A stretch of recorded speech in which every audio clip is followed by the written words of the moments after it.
Lettre de Jacques, chapitre 1.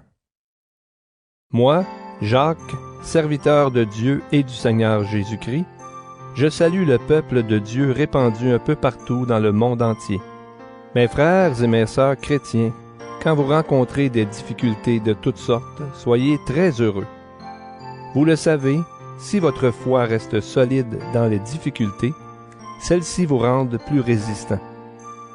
Il faut que vous résistiez jusqu'au bout, alors vous serez vraiment parfait et vous ne manquerez de rien.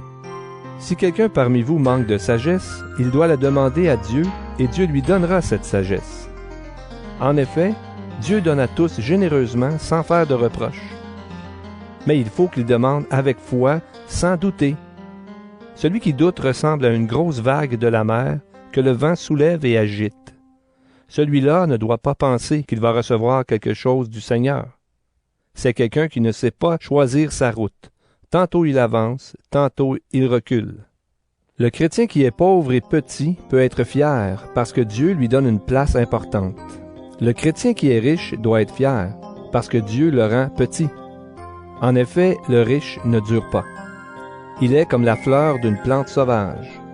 Le soleil se lève avec sa chaleur brûlante, il sèche la plante, la fleur tombe et elle perd sa beauté.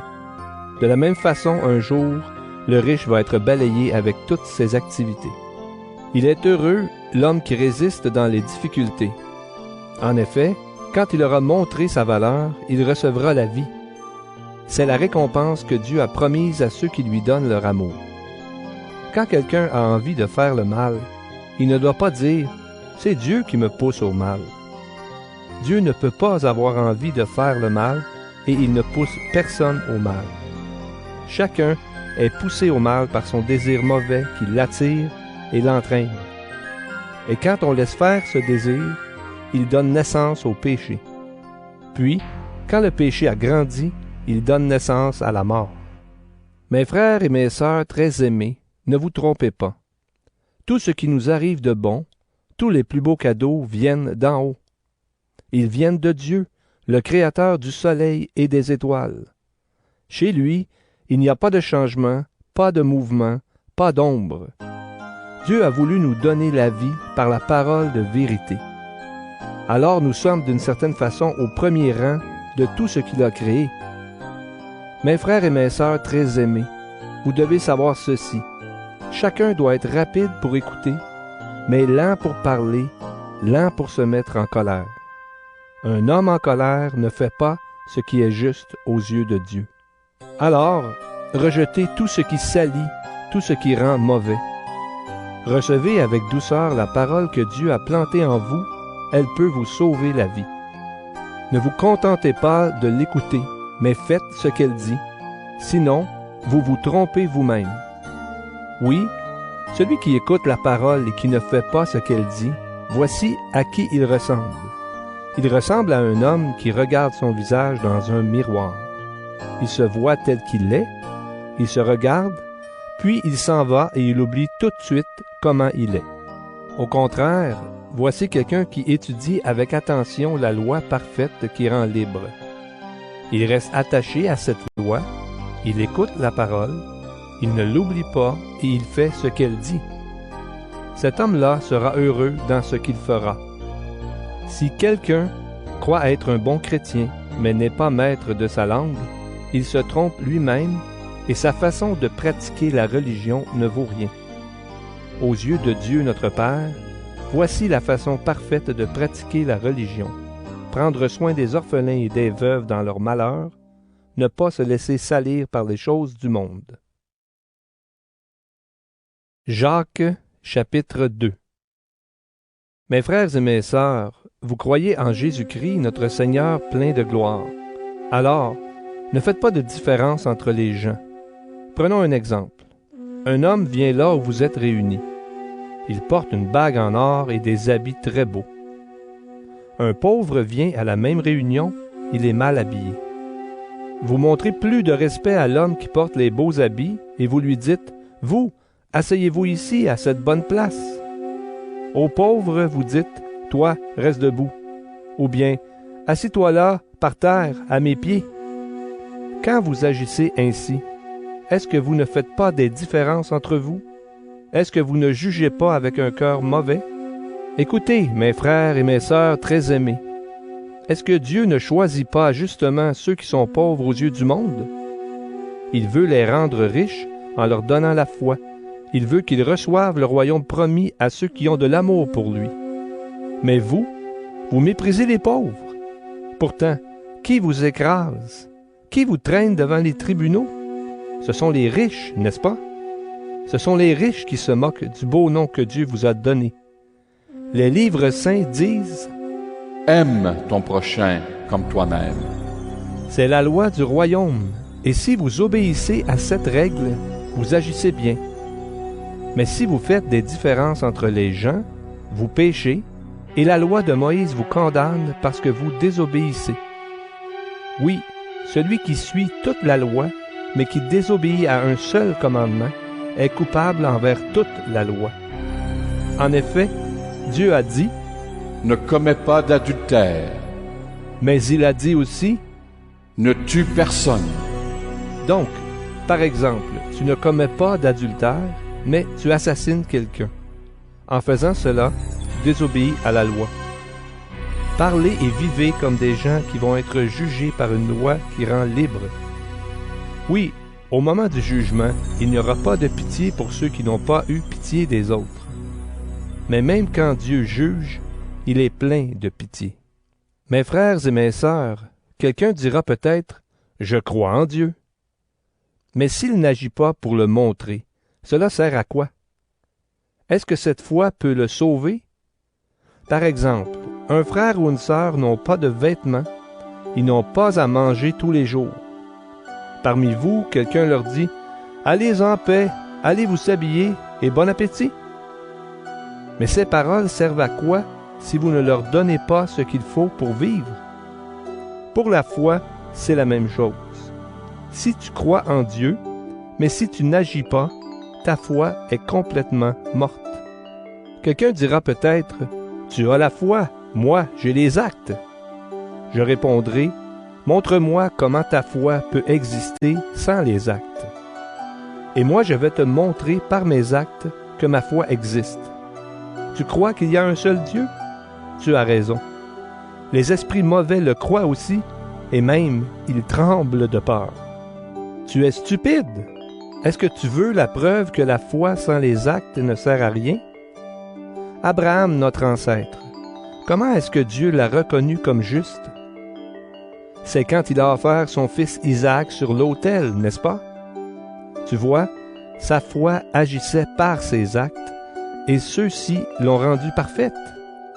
Alors, ce que les livres saints disent, c'est réalisé.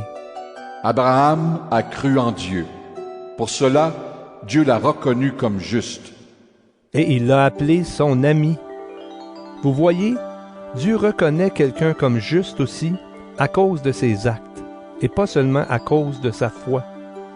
Pour Rahab, la prostituée, c'est la même chose.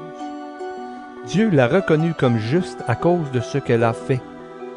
En effet, elle a reçu chez elle des messagers du peuple d'Israël, et elle les a aidés à partir par un autre chemin. Oui, sans le souffle, le corps est mort, de même aussi, sans les actes, la foi est morte. Jacques, chapitre 3. Mes frères et mes sœurs, ne vous mettez pas tous à enseigner. Vous le savez, nous qui enseignons, on nous jugera plus sévèrement que les autres. Nous faisons tous beaucoup d'erreurs. Si quelqu'un parle sans faire d'erreur, il est parfait, il peut être maître de tout son corps. Quand nous mettons une tige en fer dans la bouche des chevaux pour les faire obéir, nous pouvons diriger tout leur corps. Regardez les bateaux, ils sont grands et ce sont des vents très forts qui les font avancer. Pourtant, c'est avec un petit morceau de bois qu'on les dirige et ils vont là où le pilote veut. La langue, c'est pareil. C'est une petite partie du corps, pourtant elle peut se vanter de grandes choses.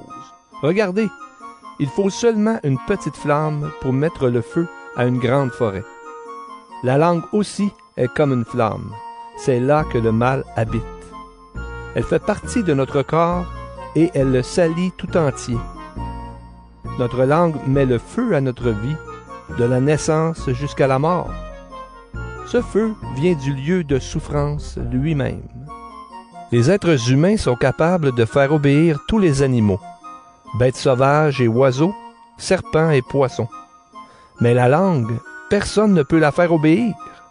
C'est une chose mauvaise qui ne reste jamais tranquille, et elle est pleine d'un poison qui donne la mort. Avec la langue, nous chantons la louange de notre Seigneur et Père. Avec elle aussi, nous jetons des malédictions aux êtres humains que Dieu a faits à son image. Bénédictions et malédictions sortent de la même bouche? Mes frères et mes sœurs, cela ne va pas. Est-ce que la même source fait couler de l'eau douce et de l'eau amère? Est-ce qu'un figuier peut donner des olives? Est-ce qu'une vigne peut donner des figues? De même, une source d'eau salée ne peut pas donner de l'eau douce. Est-ce qu'il y a quelqu'un de sage parmi vous? Est-ce qu'il y a quelqu'un d'intelligent? Alors il doit le montrer par sa bonne conduite, par des actes faits avec douceur et sagesse. Mais si vous avez dans votre cœur une jalousie amère et l'envie de passer devant les autres, ne vous vantez pas. Ne dites pas de paroles contraires à la vérité. Cette sagesse-là ne vient pas d'en haut. Elle appartient à la terre. Elle est humaine, elle ressemble à celle des esprits mauvais.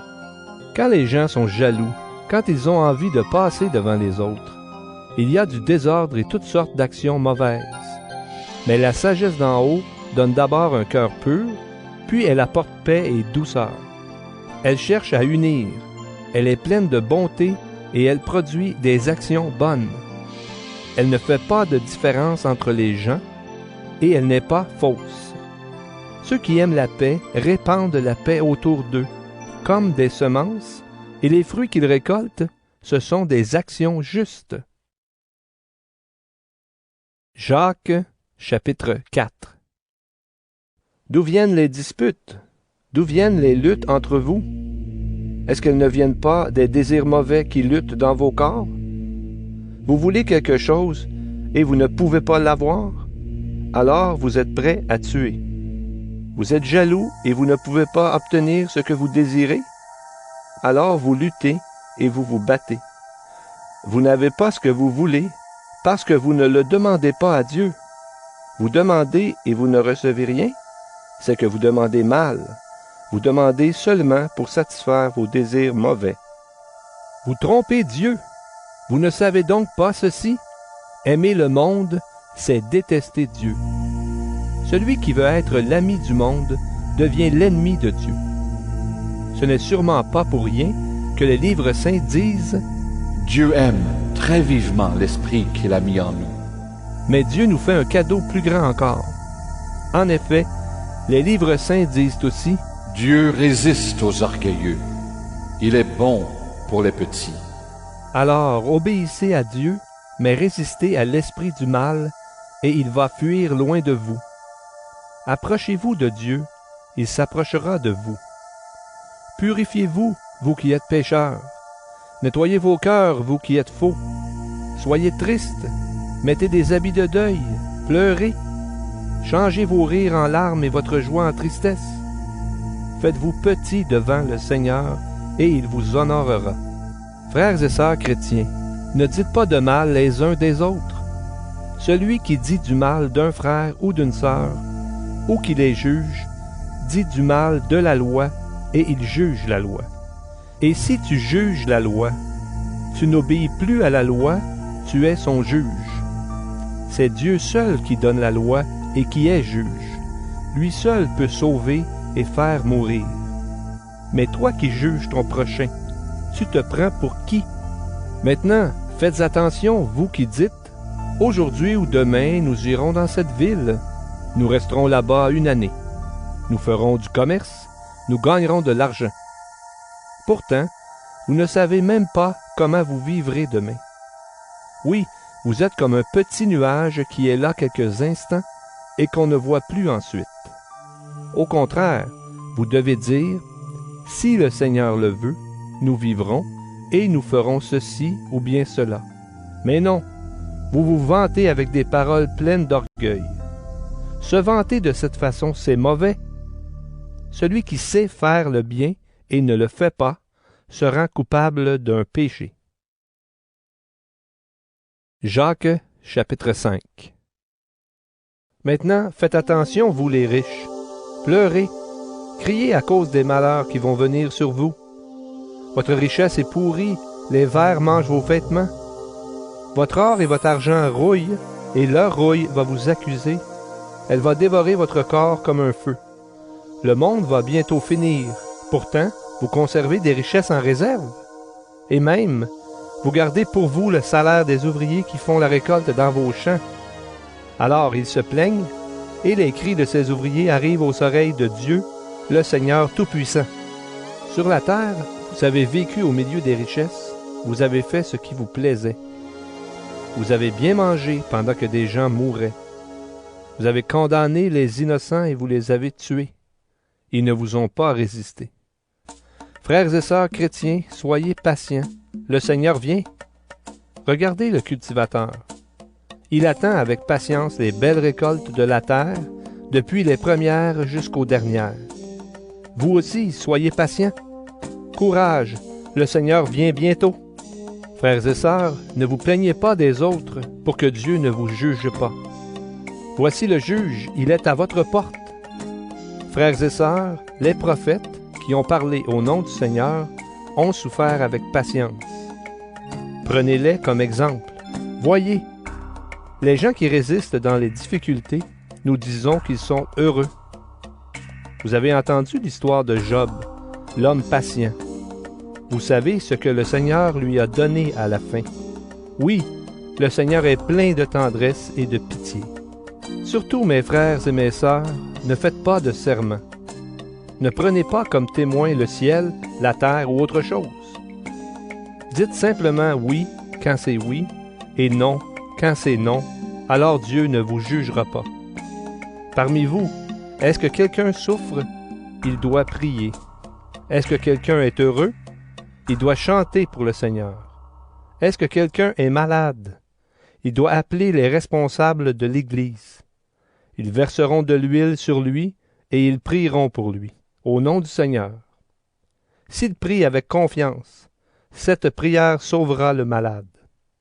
Le Seigneur le mettra debout et, s'il a péché, Dieu lui pardonnera.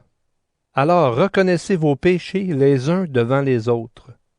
Priez les uns pour les autres afin d'être guéris. La prière d'un homme juste est très puissante. Élie était un homme tout à fait comme nous.